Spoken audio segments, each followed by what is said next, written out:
നീലുവിനെ നോക്കിയിരുന്ന doctor പൂർവിഷ്യം പാരിക്ക് എന്ന് പറഞ്ഞാൽ ഇന്ത്യയിൽ ഏറ്റവും ആദ്യം ബോൺ മാരോ ട്രാൻസ്പ്ലാന്റേഷൻ ചെയ്ത ഡോക്ടറാണ്.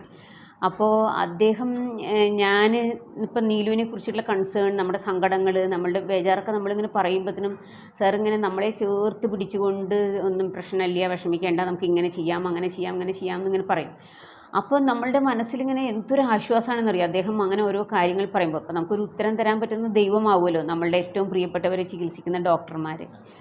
അപ്പോൾ ഞാൻ എപ്പോഴും അതെനിക്ക് തരുന്നൊരു ആശ്വാസം ഭയങ്കര കൂടുതലായിരുന്നു. അപ്പോൾ ഞാനിങ്ങനെ എപ്പോഴും പറയും സാറിനോട്, ഞാൻ നാട്ടിൽ പോയാൽ ഞാൻ കുട്ടികൾക്ക് വേണ്ടിയിട്ട് എന്തെങ്കിലും ആദ്യം ഞാൻ സാറിനോട് പറയും, എൻ്റെ ഡിക്ഷണറിയിൽ സോലസ് എന്നുള്ള വാക്കിന് അർത്ഥം പൂർവിഷ് എന്നാണ്.